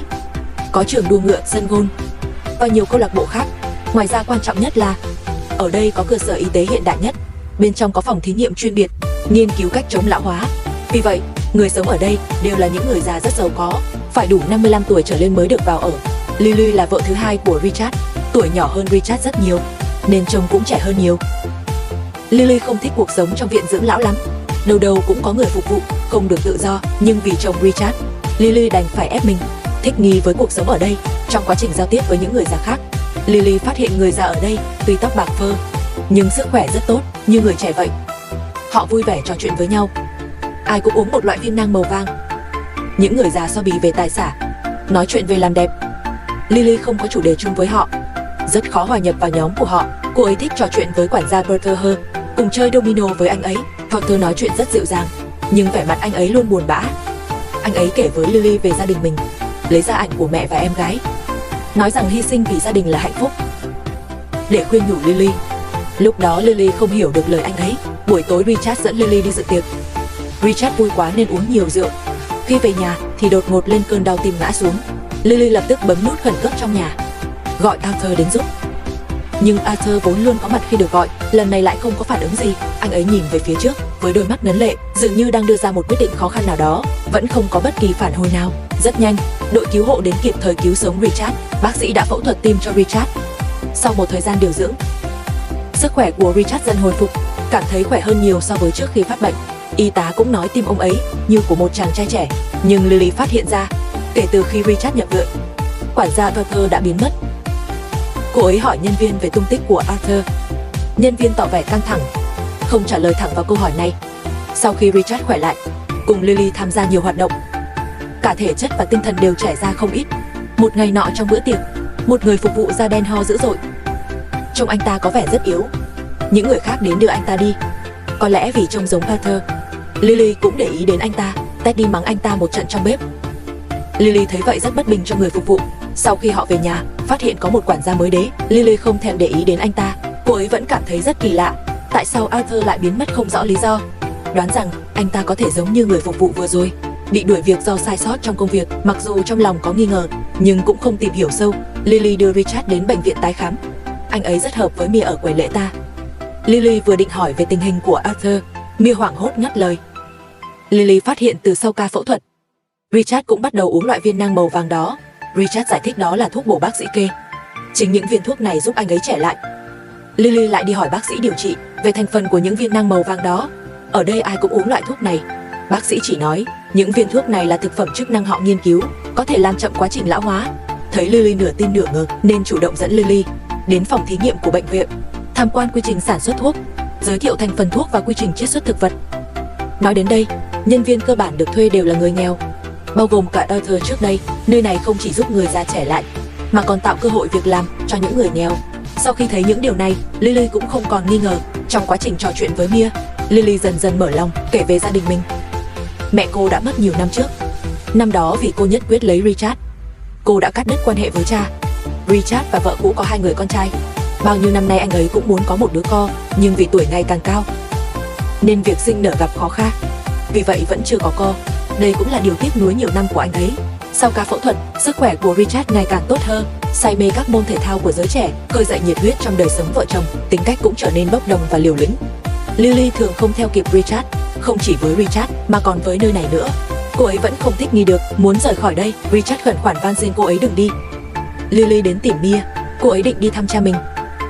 Mia cũng khuyên rằng mọi thứ ở đây đều rất tốt, chỉ cần cô ấy lựa chọn, cô ấy sẽ có cuộc sống như mong muốn. Lily đến viện dưỡng lão nơi cha mình ở. Khác với làng Trường Sinh, những người già ở đây bị tuổi tác hành hạ, di chuyển chậm chạp, không còn chút sức sống. Cha cô vì bệnh tật nên cứ nằm liệt giường. Richard rất lo lắng cho Lily, gọi điện cho cô ấy, nhưng cuối cùng Lily vẫn trở về làng Trường Sinh. Ngày hôm sau khi tham dự buổi họp mặt, nghe hàng xóm nói chuyện, họ cũng đã thay đổi người quản gia nhiều lần. Lily chưa kịp suy nghĩ kỹ về điều bí ẩn này, bỗng nhiên mắt tối sầm và ngất đi.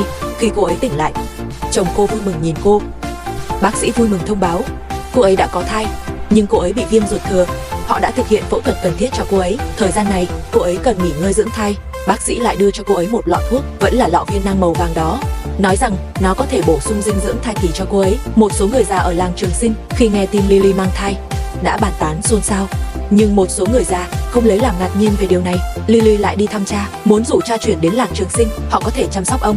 Nhưng cha luôn không thích con rể Richard, nên tất nhiên cũng không muốn chuyển để giảm bớt tình trạng lão hóa của cha. Lily lén để lại một lọ viên nang màu vàng. Lúc này bạn của cha là Sally Đế. Ông ấy nghe nói Lily sống ở làng Trường Sinh, nói rằng mẹ mình cũng đang sống ở đó, nhờ Lily gửi lời hỏi thăm. Khi nghe tên mẹ ông ấy là Ti, Lily rất sốc. Người già đang đứng trước mặt cô lại là con trai của Ti, nhưng Ti trông rất trẻ, chẳng giống mẹ ông ấy chút nào. Lily đến bệnh viện khám thai, em bé trong bụng rất khỏe mạnh. Tuy nhiên khi đến bệnh viện, Lily lại phát hiện bạn Mia đã biến mất. Giống như trường hợp của Arthur, đột nhiên mất tích không tin tức. Cô ấy hỏi bác sĩ về dự án của Leah, vẫn không nhận được câu trả lời. Sau khi về nhà, cô báo tin em bé khỏe mạnh cho Richard. Cả hai đều rất vui, nhưng Richard lại báo cho cô một tin buồn. Cha của Lily đã qua đời sáng nay. Do già yếu tự nhiên, Lily hối hận vì đã không nói cho anh ấy biết về việc mình mang thai. Họ đến viện dưỡng lão để thu dọn di vật của cha. Lily muốn đến thăm Tuyết Lê, nhưng nhân viên nói với Lily rằng Tuyết Lê đã lén uống thuốc của cha, bị phản ứng phụ và phải nhập viện. Anh ta còn thấy rất lạ, chai thuốc viên nang màu vàng, đó là thuốc ức chế miễn dịch, dùng để ức chế phản ứng miễn dịch khi cấy ghép nội tạng. Viện dưỡng lão chưa từng kê loại thuốc này. Lily chợt tỉnh ngộ, cô đã bị lừa suốt thời gian qua. Làng Trường Sinh đang giấu một bí mật không thể nói ra. Cô nhân lúc nhân viên không để ý, chạy vào bệnh viện của làng Trường Sinh, tìm thấy một hồ sơ. Trang đầu tiên chính là thông tin của Ti. Hồ sơ cho thấy Ti đã hơn 100 tuổi. Cô ấy đã nói điều này với Richard. Richard chỉ khuyên cô đừng nghĩ nhiều. Chúng ta đã trả rất nhiều tiền để sống ở đây, được hưởng dịch vụ y tế tốt hơn là điều đương nhiên. Richard còn mời bác sĩ đến khám cho Lily. Bác sĩ cũng nhận thấy Lily đang chịu nhiều áp lực, bảo cô đừng suy nghĩ nhiều và nghỉ ngơi dưỡng thai. Richard cũng ở nhà chăm sóc cô. Trước đây vì lý do sức khỏe, công ty của Richard do các con trai anh quản lý. Giờ sức khỏe đã tốt hơn, Richard cũng bắt đầu quan tâm lại đến công việc. Tin Lily mang thai dần lan truyền trong làng Trường Sinh, nhưng điều này đã vi phạm quy định của làng. Đây là nơi dành cho người già sinh sống, không phải để chăm sóc trẻ em. Mọi người cũng rất không hài lòng về điều này. Một cụ già tìm đến Lily, nghi ngờ về việc cô ấy mang thai. Đã dùng thủ đoạn gì? Ở độ tuổi này thì không thể nào mang thai được. Lily cũng có nghi ngờ về điều này. Giờ IKHAZZ khuyên cô rằng họ chỉ đang ghen tị, đừng để ý đến họ. Richard đi công tác một ngày để quản lý công ty. Các con trai đã quản lý công ty rất lộn xộn, ông buộc phải quay lại quản lý. Lily nói với Richard về việc chuyển nhà. Môi trường ở đây không phù hợp cho sự phát triển của trẻ. Richard chỉ nói sẽ thảo luận khi ông trở về. Tối đó, con trai Richard gọi điện đến, chắc Lily đã có kế hoạch mang thai từ trước, dùng đứa bé trong bụng để cướp quyền thừa kế của anh ta. Richard không chỉ quản lý lại công ty mà còn sửa đổi di chúc, và việc này xảy ra trước khi Lily mang thai. Có vẻ Richard đã dự đoán được điều này. Lúc này Lily cũng sở thế quân bài dưới ghế, nhớ đến Arthur và nhớ đến những lời Mia đã nói với cô. Kết hợp với tất cả những nghi ngờ trước đó, Lily không thể kìm nén được nữa. Cô mở cửa định đến bệnh viện để hỏi cho rõ, nhưng bị quản gia mới chặn lại.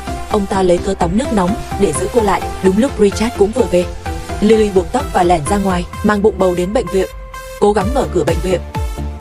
Richard thấy vậy vội ngăn Lily lại. Lily muốn biết sự thật. Trong bệnh viện đang tiến hành phẫu thuật, bác sĩ biết không thể giấu Lily được nữa, mở cửa cho họ vào.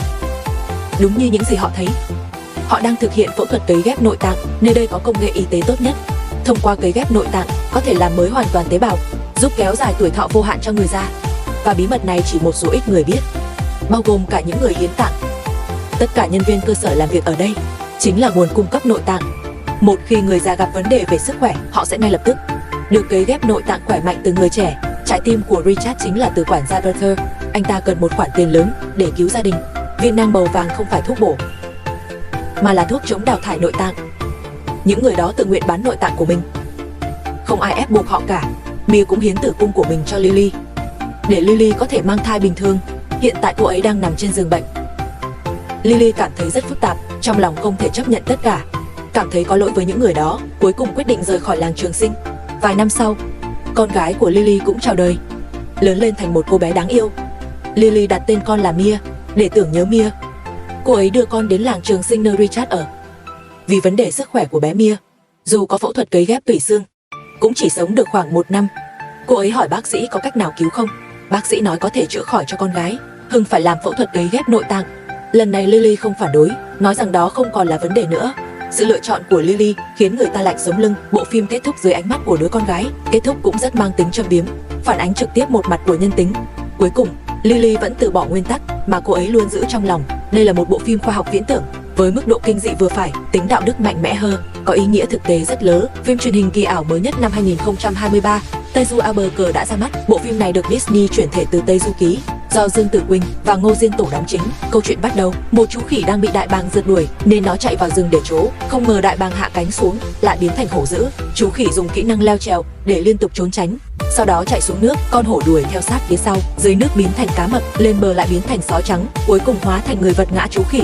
Hóa ra đó chính là Tề Thiên Đại Thánh Tôn Ngộ Không. Còn chú khỉ nhỏ kia là con trai của ngài Vither, nguyên là Ngưu Ma Vương phát động cuộc nổi loạn chống thiên đình. Thần khí duy nhất có thể ngăn cản hắn chính là Như Ý Kim Cô Bổng của Tôn Ngộ Không. Không ngờ Vi Thần lại đánh cắp nó. Tôn Ngộ Không bảo Vi Thần giao nộp, nhưng cậu không chịu nghe lời cha. Sau một trận đánh, cuối cùng mang theo Kim Cô Bổng nhảy xuống trần gian, hóa thành người đến học tại một trường trung học ở Mỹ. Không ngờ vẫn bị Tôn Ngộ Không tìm thấy. Vi Thần nói ra sự thật, cậu đã có một giấc mơ tiên tri, chỉ có tìm được quyển kinh thứ 4 mới có thể hóa giải nguy cơ từ Ngưu Ma Vương. Nhưng Tôn Ngộ Không không tin, vì ngài chỉ lấy về được 3 quyển kinh, quyển thứ 4 chỉ là truyền thuyết mơ hồ. Tuy nhiên, Vi Thần vẫn kiên định phán đoán của mình. Tôn Ngộ Không thấy con trai ngỗ nghịch như vậy, ánh mắt lập tức bừng lên ánh vàng, trực tiếp làm vỡ kính hành lang. Vi Thần không chịu thua, lấy Kim Cô Bổng từ trong ba lô ra, lập tức đứng cùng với cha. Tiếc là sức mạnh của hai người không chênh lệch nhiều, Tôn Ngộ Không dễ dàng đỡ được đòn tấn công và thuận thế đánh văng Kim Cô Bổng. Vi Thần nhanh chóng triệu hồi nó về, nhưng ngay khi anh ta định tấn công Tôn Ngộ Không, đối phương đã hóa thành khói mà biến mất. Thừa lúc Vi Thần chưa kịp phản ứng, trực tiếp cướp lấy Kim Cô Bổng, ghim anh ta lên tường. Không ngờ ngay lúc đó, xung quanh bỗng chìm vào bóng tối. Một tia sáng đánh bật Tôn Ngộ Không, hóa ra là Quan Âm Bồ Tát giáng lâm. Ngài khuyên Tôn Ngộ Không, con cái lớn rồi đều có suy nghĩ riêng, chỉ bằng cứ quan sát xem sao. Tôn Ngộ Không đành phải nghe theo. Quan Âm Bồ Tát vung tay, Kim Cô Bổng lập tức thu nhỏ lại, trở về tay Vither. Vi Thần thuận thế nhét nó vào tay, sau đó đi theo Quan Âm Bồ Tát. Hai người trở về thiên giới. Vi Thần mới nói ra suy nghĩ thật của mình, thì ra lý do anh ta vào học trường cấp 3 ở Phàm Trà thực ra là để tìm kiếm người có duyên, chỉ có người đó mới có thể giúp Vi Thần tìm được quyển kinh thứ 4. Theo trực giác của Vither, người đó chính là bạn học Vương Tĩnh. Quan Âm Bồ Tát khuyên Vither nếu muốn tìm được kinh thì phải kết bạn với Vương Tĩnh, chỉ có tin tưởng lẫn nhau mới có thể hoàn thành trọng trách này. Nói xong ngài vung tay, hai người lập tức trở về Phàm Trà. Trong thời gian này, Quan Âm Bồ Tát sẽ tạm thời làm phụ huynh của anh ta. Sáng sớm hôm sau, Vi Thần chủ động tìm Vương Tĩnh và tặng cho anh ấy bộ siêu tập mô hình quý giá của mình. Tuy nhiên Vương Tĩnh đã từ chối sở thích của anh ấy. Sáu thần nhận thấy tính cách của Vương Tĩnh khá nhút nhát. Cảnh anh ấy sút bóng đã được quay thành video, sau đó lan truyền rộng rãi trên mạng. Dù vậy Vương Tĩnh vẫn không dám lên tiếng. Lúc này một nữ sinh đã đứng ra phản đối, là người đồng hương châu Á. Cô ấy kiên quyết bảo vệ quyền lợi cho học sinh gốc Á. Vi Thành để thay đổi hoàn cảnh của Vương Tĩnh, chủ động lên sân khấu phát biểu, không chỉ khen ngợi Vương Tĩnh đá bóng giỏi mà còn hy vọng anh ấy có thể dũng cảm đứng lên. Nữ sinh thông qua phản chiếu của video phát hiện ra kẻ bắt nạt chính là đội trưởng đội bóng. Không lâu sau, đội trưởng tìm đến Vương Tĩnh và chân thành xin lỗi anh ấy. Anh ta nghe nói Vương Tĩnh vì xảy ra xung đột với bạn học nên không thể vào đội bóng, vì vậy chủ động đề nghị xin giúp anh ấy. Huấn luyện viên gọi Vương Tĩnh đến và đưa anh ấy đến phòng thể thao, chỉ cần Vương Tĩnh có thể dọn dẹp nơi này sạch sẽ đồng ý cho anh ấy tham gia đội bóng.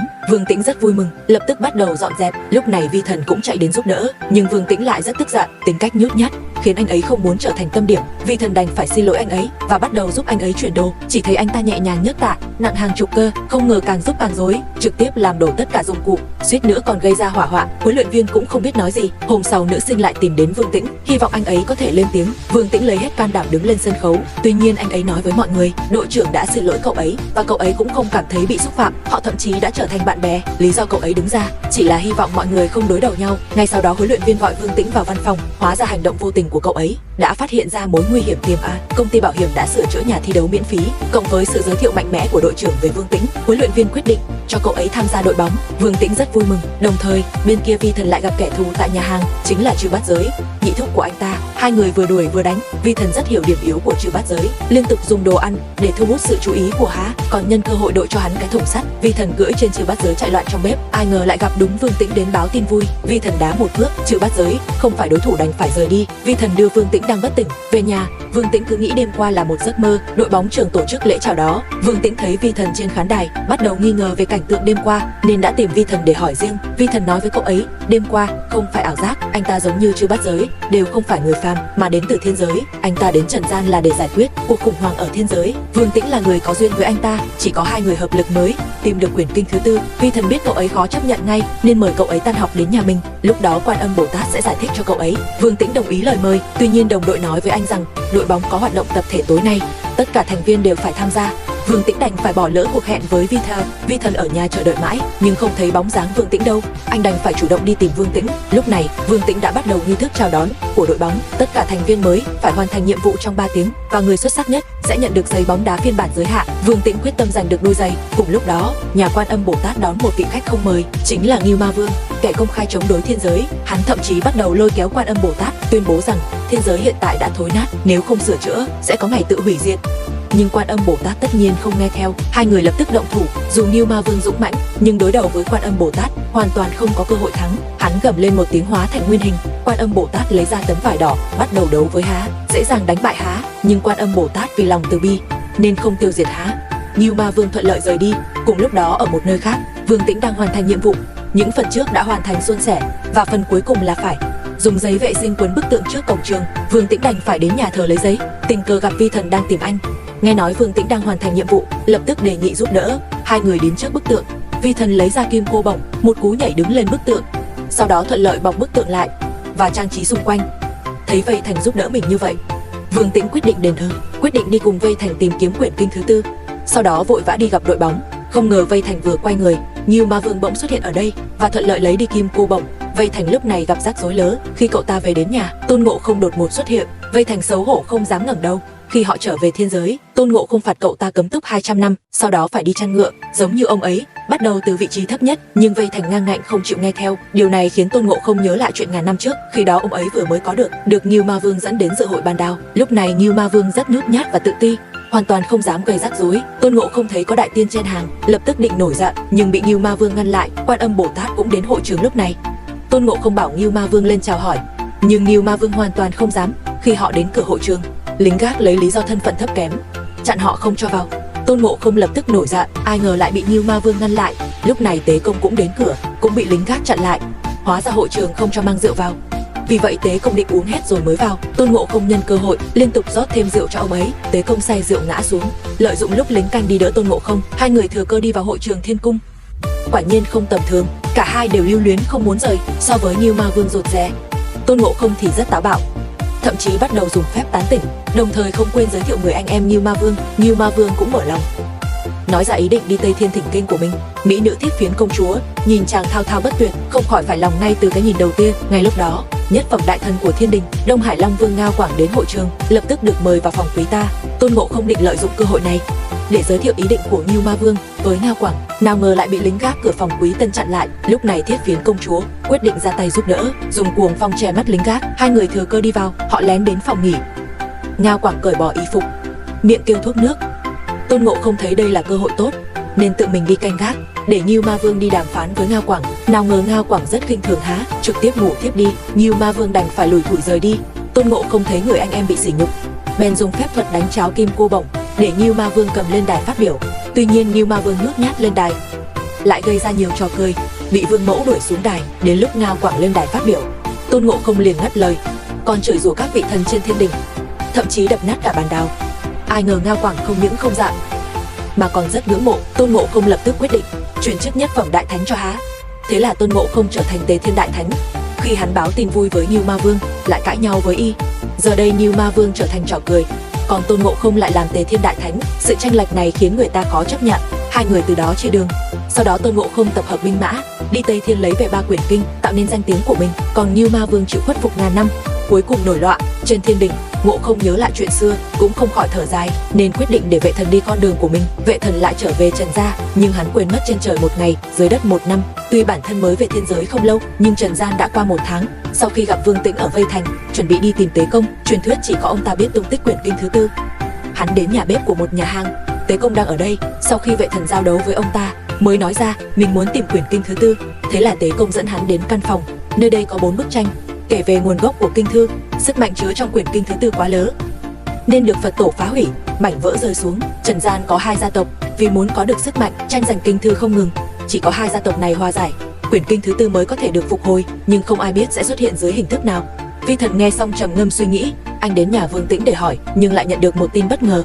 Cha mẹ của Vương Tĩnh đến từ 2 gia tộc khác nhau và thường xuyên xảy ra tranh chấp. Hơn nữa họ đều họ Ngô, Ngọc bội lại có thể kết hợp hoàn hảo. Điều đó có nghĩa là Ngọc bội rất có thể chính là quyển kinh thứ tư. Lúc này Tế Công đột nhiên đến thăm, còn giả làm chú của Vi Thờ, đưa cha mẹ Vương Tĩnh đến khách sạn. Danh nghĩa là họp mặt, thực ra là có ý đồ với Ngọc bội. Lúc này cha mẹ Vương Tĩnh cãi nhau vì tiền tiết kiệm. Cha tức giận bỏ đi, mẹ ngồi im lặng tại chỗ. Tế Công nhân lúc tiến lên an ủi, lén lấy đi ngọc bội. Vi Thần nhanh chóng phát hiện, liền đuổi theo. Tế Công cuối cùng cũng lộ rõ bộ mặt thật. Năm xưa nếu không phải Tôn Ngộ Không dùng kế làm say, người trở thành nhất phẩm đại thánh phải là Há. Sau đó Tế Công phạm tội bị đày xuống trần gia, vì vậy càng thêm căm hận Tôn Ngộ Không. Vi Thần hoàn toàn không muốn nghe những lời này, bảo hắn giao ra ngọc bội. Hai người lập tức giao chiến. Vi Thần thừa cơ đoạt lại ngọc bội và sử dụng thuật ảo ảnh. Tế Công tưởng đã lấy được ngọc bội, đắc ý rời khỏi hiện trường. Vương Tĩnh tìm thấy Vi Thờ, phát hiện ngọc bội trong tay anh, định bảo anh trả lại. Tuy nhiên, việc này liên quan đến an nguy của thiên đình, Vi Thần tất nhiên không chịu. Hai người cãi nhau dữ dội, mọi người giải tán trong bất mã. Vi Thần có vẻ buồn bã, anh đã có được ngọc bội, muốn mở kim thư phải dùng kim cô bổng, nhưng kim cô bổng lại đang ở trong tay Ngưu Ma Vương. Vi Thần giao ngọc bội cho Quan Âm Bồ Tát, xin ngài giám định xem đây có phải là kim thư không. Còn mình thì đến dự tiệc sinh nhật của Vương Tĩnh để xin lỗi. Không ngờ Tế Công lại tìm đế. Vi Thần vội vàng kéo Vương Tĩnh rời đi, Tế Công bám sát phía sau. Tệ hơn nữa là ông ta đã hợp tác với Ngưu Ma Vương. Ngưu Ma Vương ép Vi Thành giao ra ngọc bội. Vào lúc nguy cấp này, con chuột bên cạnh bỗng biến thành người. Thì ra Tôn Ngộ Không vẫn luôn ở bên cạnh Vi Thành, âm thầm bảo vệ. Nhưng Ngưu Ma Vương chẳng hề sợ hãi, trực tiếp lấy ra kim cô bổng. Tôn Ngộ Không mất đi vũ khí, sức mạnh giảm đi rất nhiều, hoàn toàn không phải đối thủ của Ngưu Ma Vương. Đáng sợ hơn là Ngưu Ma Vương thừa cơ đâm ám khí vào người Tôn Ngộ Không. Vi Thần tiến lên giúp đỡ, nhưng cũng bị đánh bại. Khi Vương Tĩnh tìm được Vi Thờ, biết được Tôn Ngộ Không đã bị bắt đi, còn bắt Vi Thần phải mang ngọc bội đến đổi. Hai người tìm đến Quan Âm Bồ Tát, nhưng nhận được một tin xấu, ngọc bội hoàn toàn không phải là quyển kinh thứ tư. Lúc này họ hoàn toàn rơi vào bế tắc. Vi Thành quyết định một mình đi đế, khi biết hoàn toàn không có kinh thư. Ngưu Ma Vương vô cùng tức giận, hai người lập tức giao chiến. Vi Thành còn non nớt hoàn toàn không phải đối thủ. Không ngờ vào lúc này, Tế Công đột nhiên phản bội, cướp lấy Như Ý kim cô bổng, còn để Vệ Thần đưa Tôn Ngộ Không rời đi. Nào ngờ Ngưu Ma Vương đã sớm phủ phép lên Như Ý kim cô bổng, hắn vung tay một cái đã lấy lại được. Ngưu Ma Vương đốt cháy 4 bức tranh đó, quyết định dùng cách của mình để thay đổi thiên đình, sau đó muốn ra tay với Tôn Ngộ Không. Tế Công thấy tình thế không ổn, trao một chuỗi tràng hạt cho Vệ Thần Hồng, rồi vội vàng rời đi. Cùng lúc đó, bên kia Vương Tĩnh nằm mơ. Trong mơ Quan Âm Bồ Tát nói với cậu, Ngưu Ma Vương định vào ngày thu phơ, dùng Như Ý kim cô bổng mở kết giới trời đất để hủy diệt hoàn toàn thiên đình. Sau khi Vương Tĩnh tỉnh dậy, đang cảm thán về giấc mơ kỳ lạ. Nào ngờ khi đang học, cậu phát hiện hôm nay chính là thu phơ và bạn cậu mặc y hệt trong mơ, nên hai người lập tức chạy đến nhà trà. Vừa hay thấy cậu ấy khôi phục nguyên hình, tuy bị hoảng sợ, Vương Tĩnh vẫn lên tiếng an ủi. Bạn cậu cũng có phát hiện mới, nơi gần thiên đình nhất chính là sân bóng của trường. Vừa hay tối nay có một trận bóng. Ba người đến hiện trường, định tìm tung tích của Ngưu Ma Vương, nhưng hắn đã sớm ngụy trang thành người thường. Khi Vương Tĩnh đang nghĩ cách tìm kiếm, bỗng nhiên được gợi ý. Vừa hay câu lạc bộ Splay chuẩn bị biểu diễn, nên ba người thay trang phục, bắt đầu dùng lời nói khiêu khích Ngưu Ma Vương, vạch trần tất cả sự xấu xa của Há. Nhìn khán giả phía dưới cười ồ lên. Quả nhiên, Ngưu Ma Vương giả dạng thầy giáo, không kìm được cơn giận, lao thẳng lên sân khấu. Hắn và Vi Thành cùng hiện nguyên hình người, bắt đầu một trận chiến mới. Khán giả tưởng đó là hiệu ứng của chương trình, xem một cách say mê. Vi Thành dùng tràng hạt làm vũ khí, định cướp lấy kim cô bổng, nhưng không có tác dụng. Lúc này trên trời mây đen kéo đế. Ngưu Ma Vương biết thời cơ đã đế, liền cắm kim cô bổng xuống đất. Một nguồn năng lượng khổng lồ bắt đầu tụ lại, thiên đình sắp bị hủy diệt. Vệ Thần lập tức bay lên ngăn cả, nhưng liên tục bị Ngưu Ma Vương đánh bại. Vương Tĩnh lúc này cũng không nghĩ ra cách nào, thấy năng lượng sắp tụ lại hoàn toàn, cuối cùng anh bùng nổ dũng khí vô tận, dùng thân mình chặn nguồn năng lượng đó. Lúc này hiện tượng trên trời biến mất, Vương Tĩnh vẫn bình an vô sự. Thì ra anh chính là quyển kinh thứ tư. Tôn Ngộ Không cũng vừa lúc hồi phục, trực tiếp bắt giữ Ngưu Ma Vương và đưa hắn về thiên đình phục mạnh. Tất cả khán giả đều hoan hô Vương Tĩnh, còn anh và Vệ Thần cũng đến lúc chia tay. Không ngờ khi Vương Tĩnh về nhà, phát hiện bố mẹ đã biến mất. Thiết Phiến công chúa ngồi trên ghế sofa. Phải chăng đây lại là một khởi đầu mới?